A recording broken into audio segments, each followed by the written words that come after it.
નામ છે ભટ્ટ પ્રમથ. ભટ્ટ પ્રમથને હું બહુ વર્ષોથી ઓળખું છું. એમના પિતા જેમનું નામ છે આસિફભાઈ, અને જન્મ્યો ને ત્યારથી જેને એબનોર્મલ બાળક કહી શકાય, કે બરાબર બોલી શકતો નહોતો, અને પ્રાઇવેટ સ્કૂલમાં પણ એમના માતા પિતાએ ઘણો પ્રયાસ કર્યો, પણ પ્રાઇવેટ સ્કૂલ વાળાએ તો આ બાળકને લેવાની જ ના પાડી દીધી.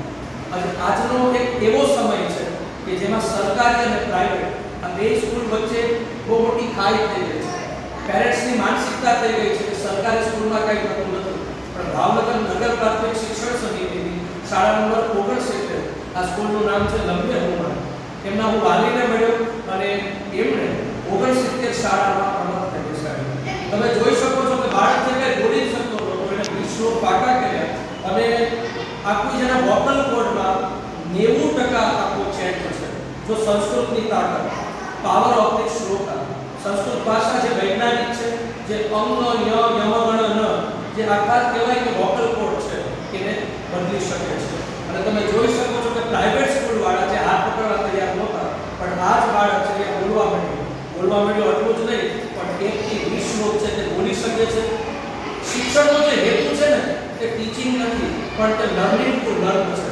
બાળકમાં મૂલ્ય વધે, બાળકમાં મનોજોગ વધે, બાળકની જે કોમ્પિટન્સી છે, જે ક્ષમતા વધે, અને જે સૌથી મહત્વનું છે કે બાળક જ્ઞાનનું સર્જન કરી શકે. આ ચારે બાબત આમાં દેખાય છે.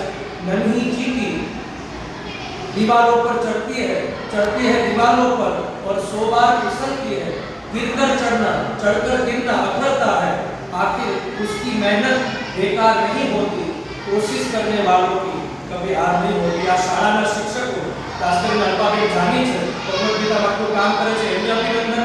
એમના માતા પિતાને અભિનંદન. ચિન્મય મિશન જે ભગવદ ગીતાનું આવું આયોજન કરે છે, એમને અભિનંદન. અને સમાજને આ શીખવા જેવું છે કે સરકારી શાળામાં એકવાર આપના બાળકને મૂકી તો જો ચમત્કાર